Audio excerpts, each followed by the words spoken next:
ইয়া রাসূলুল্লাহ, বনী ইসরাইলের লোকেরা হাজার হাজার বছর জীবিত ছিল, তারা অনেক নেকি কামাই করেছে, সওয়াব কামাই করেছে গো নবীজি। আমরা তো 60, 70, 80 বছরের মধ্যে কতটুকু নেকি আদায় করতে পারবো? তারা 1000 বছর আল্লাহর রাস্তায় জিহাদ করেছে, সওয়াব কামাই করেছে, আল্লাহর ইবাদত করেছে। আমরা কি পারবো? আমাদের কি অত হায়াত আমরা কি পাবো? অত হায়াত আমরা পাবো না। মনে হয় গো নবীজি গো, আমাদের থেকেও বড় জান্নাতটা তারা পেয়ে যাবে। মনে হয় নবীজি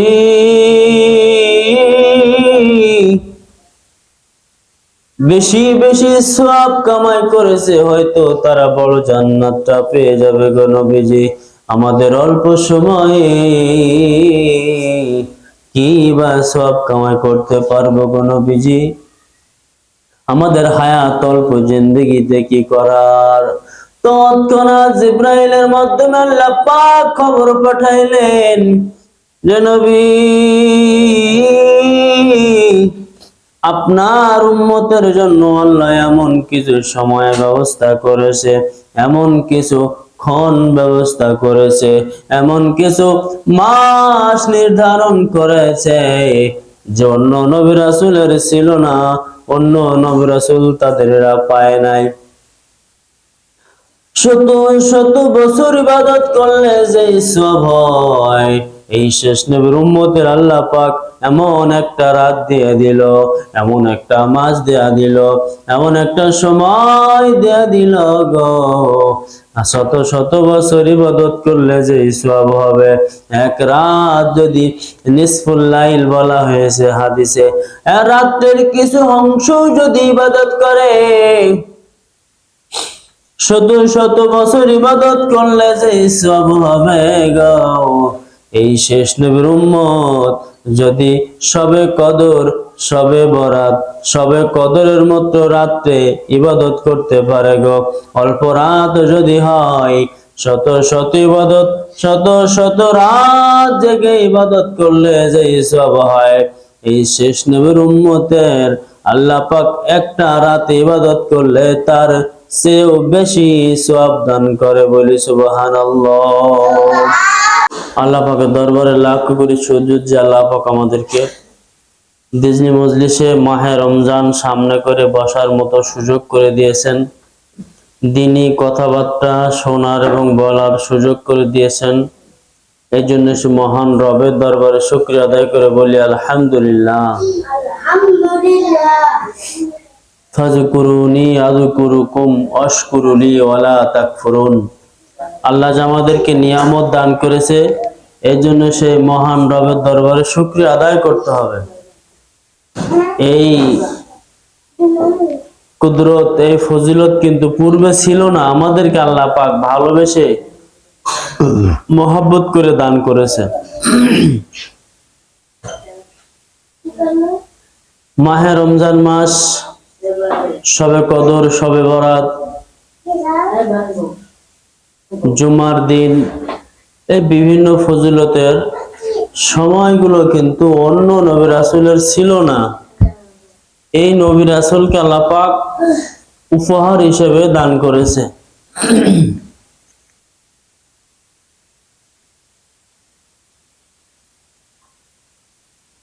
পূর্বের নবী রাসূলরা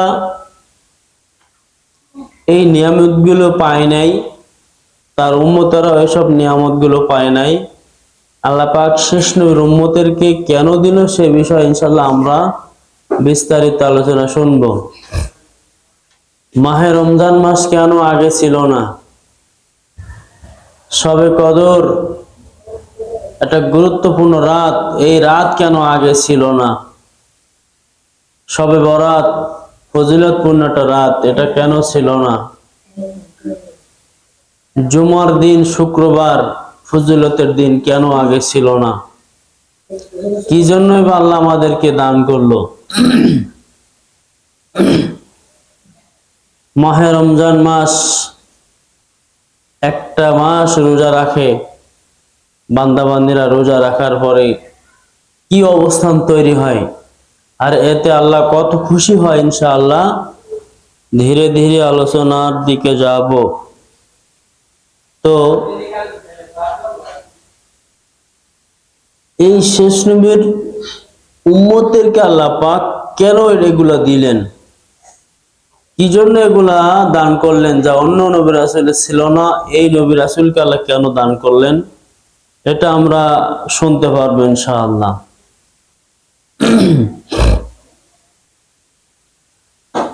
পেয়ারা নবীজি সাহাবাদেরকে সামনে নিয়ে ওয়াজ করছেন আর বলছেন, পূর্বের নবী রাসূলেরা হাজার হাজার বছর জীবিত থাকতো।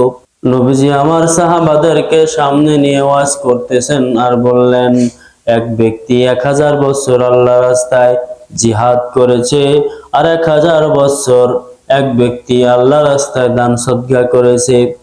ওই ব্যক্তি 1000 বছর আল্লাহর ইবাদত করেছে, অনেক অনেক ফজিলত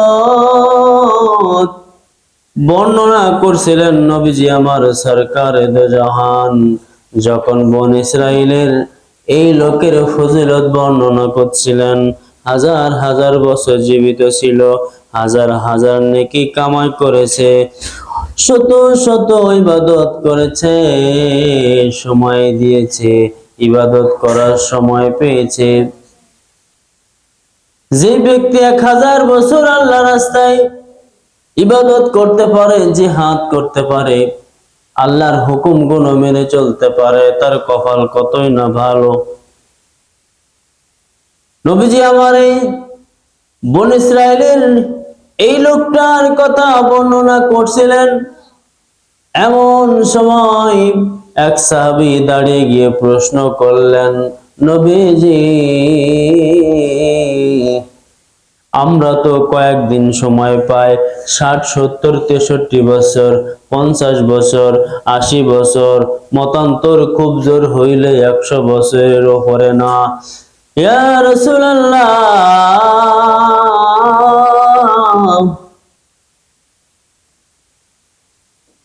বনী ইসরাইলের লোকেরা হাজার হাজার বছর জীবিত ছিল, তারা অনেক নেকি কামাই করেছে, সওয়াব কামাই করেছে গো নবীজি,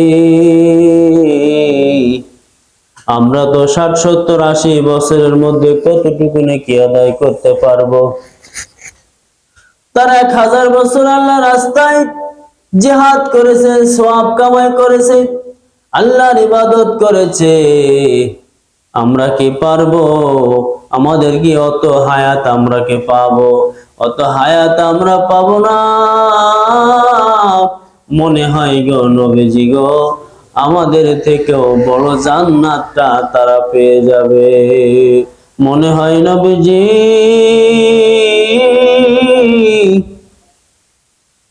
বেশি বেশি সওয়াব কামাই করেছে, হয়তো তারা বড় জান্নাতটা পেয়ে যাবে গো নবীজি। এই রাতের ফজিলত বুঝাইতে যাইয়া কোরআনের মধ্যে আল্লাহ পাক বর্ণনা করে দিলেন, ইন্না আনজালনাহু ফি লাইলাতিল কদর, লাইলাতুল কদরি খায়রুম মিন আলফি শাহর, তানাজ্জালুল মালাইকাতু ওয়ার রূহ ফিহা বিইذনি রাব্বিহিম মিন কুল্লি আমর, সালামুন হিয়া হাত্তা মাতলাইল ফাজর। আল্লাহ কুরআনুল কারীমের মধ্যে এই রাতের ফজিলত বুঝাইতে যাইয়া আল্লাহ পাক উম্মতের সান্ত্বনা দেওয়ার জন্য এই রাতের গুরুত্ব বুঝাতে যাইয়া আল্লাহ পাক বলছে, রাতটা কেমন জানো নি? এই রাতটার দাম কত জানো?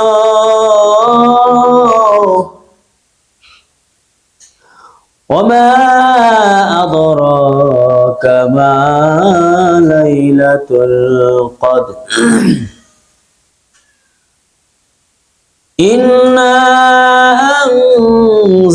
আনজালনাহু ফি লাইলাতিল কদর, নিশ্চয় আমি এই কোরআনকে এই লাইলাতুল কদরে নাজিল করেছি, বলি সুবহানাল্লাহ।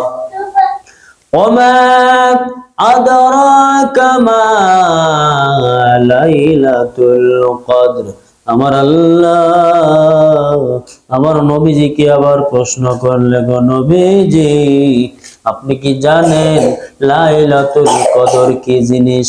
আল্লাহ সামনের আয়াতে বলছেন লাইলাতুল কদরি খায়রুম মিন আলফি শাহর, লাইলাতুল কদর এমন একটা রাত, আলফি শাহর শত শত হাজার হাজার বছর, হাজার হাজার রাত ইবাদত করলে যে সওয়াব হয় গো, এই রাতে ইবাদত করলে আমার আল্লাহ তার চেয়ে বেশি সওয়াব দান করে, বলি সুবহানাল্লাহ।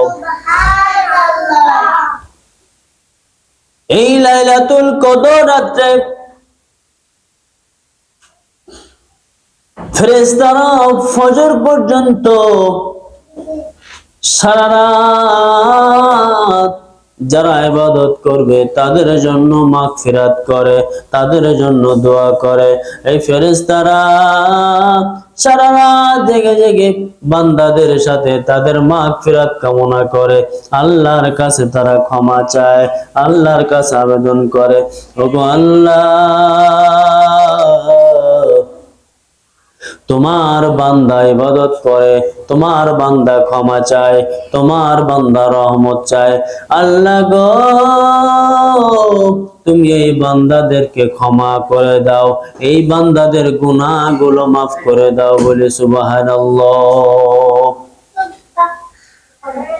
এই লাইলাতুল কদর দান করলো, উম্মতের হায়াত অল্প, সময় অল্প, উম্মতের অল্প সময়ে যেন বেশি বেশি সওয়াব কামাই করতে পারে, অল্প হায়াতে জিন্দেগির মধ্যে যেন বান্দা শত শত বছর ইবাদত করলে যে সওয়াব হয়, এক রাত্রে ইবাদত করলে যেন তার চেয়ে বেশি সওয়াব হয়।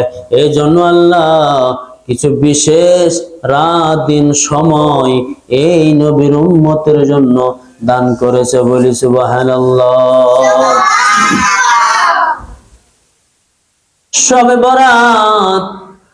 শবে বরাত নিয়ে এমন কিছু কাজ আছে যা বাড়াবাড়ি, আবার কিছু আছে ছাড়াছাড়ি। কিছু দল শবে বরাত আসলে সারা বছর নামাজ নাই, রোজা নাই, আল্লাহ বিল্লাহ আল্লাহর জিকির আজকার নাই, আল্লাহর পক্ষে নাই, আল্লাহর পক্ষে স্লোগান দেয় না, নবীর পক্ষে স্লোগান দেয় না। কিন্তু শবে বরাত আসলে সারা রাত জেগে জেগে ইবাদত করে, ওদিকে যাইয়া ফজরের নামাজ আর পড়ে না, কাজা করে ঘুমায়। এমন মুসলমান আমাদের মধ্যে আছে কি না? আছে না? আছে। সারা বছর নামাজ পড়ে না, সারা বছর আল্লাহর কাজগুলো করে না, দান সদকা করে না, মাদ্রাসা মসজিদের দিকে ভালো করে খেয়াল করে না। কিন্তু শবে বরাত যখন আসে 5 ওয়াক্ত নামাজিরা তখন সামনে জায়গা পায় না, 5 ওয়াক্ত নামাজি তার কোনো বেল থাকে না। যারা সারা বছর নামাজ নাই তারা মসজিদে যে ভিড় জমায়, কথা ঠিক কিনা? শবে বরাত নিয়ে কিছু বাড়াবাড়ি আছে, কিছু ছাড়াছাড়ি আছে। বাড়াবাড়িও করা যাবে না, ছাড়াছাড়িও করা যাবে না, মধ্যম পন্থা অবলম্বন করা লাগবে।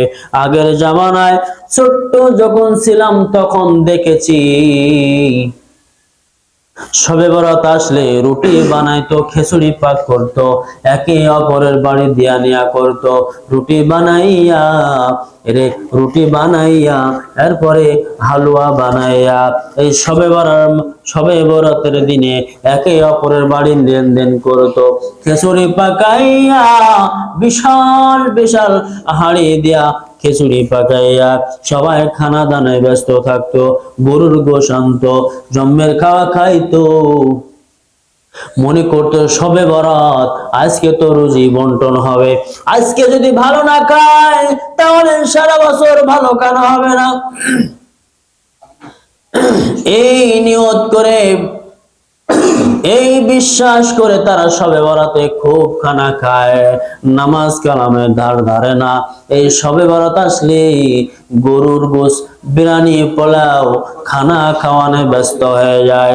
আমাদের সমাজে এমন কিছু লোক আছে কি না?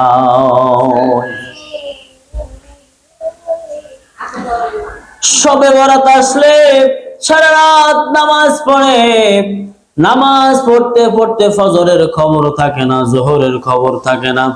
এইটা হলো বাড়াবাড়ি।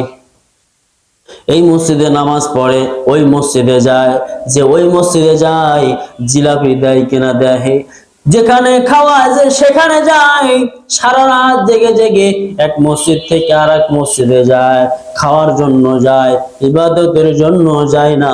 এইগুলো হইল বাড়াবাড়ি। সবে বরাতে সারা রাত খাওয়ার সময় না, সারা রাত জেগে থাকার কিছু নাই। সবে বরাত একটা ইবাদতের রাত, সবে বরাত একটা মহিমান্বিত রাত, সবে বরাত এমন একটা রাত, যদিও ইমামদের মধ্যে ইখতিলাফ রয়েছে, কিন্তু সবে বরাত একটা বরকতময় রাত, বাড়াবাড়ি করা যাবে না। এই যতক্ষণ যে বাড়াবাড়ির কথাগুলো বললাম, মনে করে সারা বছর নামাজ পড়ি নাই, আজকে রাত্রে সব মাফ করে নেব, আজকে রাত্রে সব ক্ষমা করে নেব, এই আশায় জাগে। আবার নামাজ পড়া হয়ে গেলে আর খোঁজ থাকে না। এইটা হলো বাড়াবাড়ি। ছাড়াছাড়ি কোনটা? অনেকে বলে শবে বরাত বলতে কিছু নাই, শবে বরাতের নামাজ নাই, রোজা নাই, শবে বরাত ভুয়াও। তারা হইল ছাড়াছাড়ি করে, কিছু দল বাড়াবাড়ি করে, কিছু দল ছাড়াছাড়ি করে। দুই দলে ভুলের মধ্যে আছে গো। হক্কানি উলামা একরাম, মুফাসসিরিনগণ, মুহাদ্দিসিনগণ এই রাতটাকে সম্মান করেছে, এই রাতটাকে হেফাজত করেছে। এই রাতটাকে কিভাবে সম্মান করবেন, কিভাবে হেফাজত করবেন? এই রাতে ইবাদত বেশি বেশি করবেন, জিকির আজকার করবেন, কোরআন তেলাওয়াত করবেন, এই রাতে দান সদকা করবেন, এতিম মিসকিনদের খাওয়াবেন। এই রাতে রুজি রোজগারের, হালাল রুজি রোজগার দিয়ে মানুষের মেহমানদারি করাতে পারবেন, দান সদকা বেশি বেশি করবেন। শবে বরাতের রাতটা ইবাদতের রাত, এমনটি মনে করা যাবে না শবে বরাতের রাত ইবাদত করার পরে সব গুনাহ মাফ করে নিলাম, আর এক বছর নামাজ লাগবে না। এইটা বাড়াবাড়ি। শবে বরাত খাওয়ার রাত মনে করে, খা, বেশি করে খা, কারণ এই রাতে রুজি বন্টন হয়। এই রাতে রুজি বন্টন হওয়ার চিন্তা ভাবনা করে খা, খা, বেশি করে খা, আর একজনারে খাওয়া, জিলাপি খা, মিষ্টি খা, সব ঘর ভরে আলা। পরের দিন শেষ, নামাজ নাই, মসজিদে লোক নাই, শবে বরাতের রাতে 5 ওয়াক্ত নামাজীদের চান্স নাই। যত সব বেনামাজিরা শবে বরাতের রাতে মসজিদ দখল করে আগে আগে বসে খুব ইবাদতে মগ্ন হয়ে যায় গো বন্ধু। তুমি যে এই রাতটার জন্য পাগল হইলা, এই রাতের নামাজ তো ওয়াজিব না, সুন্নত না, এই রাতের নামাজ তো ফরজ না, কিন্তু ফরজ নামাজ তোমার কাজা হয়ে যায়, ফরজ নামাজ তোমার খবর থাকে না, কিন্তু নফলের জন্য রাতটা ফুরা করে ফেলাইছো, রাত জাগতে জাগতে ফজরের খোঁজ নাই গো বন্ধু। এই জন্য এটা হলো বাড়াবাড়ি। আর একটা হলো কয় নামাজও নাই, রোজাও নাই, কোনো কিছু দরকার নাই, একেবারে ফাঁকা। এইটা হলো ছাড়াছাড়ি। এটাও করা যাবে না, ওটাও করা যাবে না। এই রাতটা ইবাদতের রাত। আপনি ইবাদত করেন, দান সদকা করেন, আল্লাহর কাছে ক্ষমা প্রার্থনা করেন, হ্যাঁ এইগুলা আপনি করতে পারেন। কি কথা ঠিক কিনা? শবে বরাত আল্লাহ পাক আমাদের সবাইকে এই শবে বরাতের রাতের যে আমলগুলো আছে, জিকির করা, তাসবিহ পড়া, কোরআন তেলাওয়াত করা, নামাজ পড়া, হ্যাঁ নির্দিষ্ট কোনো রাকাত নাই। অনেকে মনে করে 12 রাকাত নামাজ, 60 রাকাত নামাজ, 100 রাকাত নামাজ। অনেকে মনে করে অমুক সূরা পড়া লাগবে, 10 বার সূরা ইখলাস পড়া লাগবে। না না, আপনি নামাজ পড়েন, আপনি যত দূর পারেন নামাজ পড়েন, যত রাকাত পারেন নামাজ পড়েন, যে কোনো সূরা দিয়ে পড়েন, আপনার কোনো বাধ্যবাধকতা নাই। অমুক সূরা পড়তে হবে, অমুক থেকে পড়তে হবে এমন কোনো কথা নাই। আপনার যেখানে সহজ, যেটা পারেন সেটা দিয়েই যতটুকু পারেন নামাজ পড়বেন।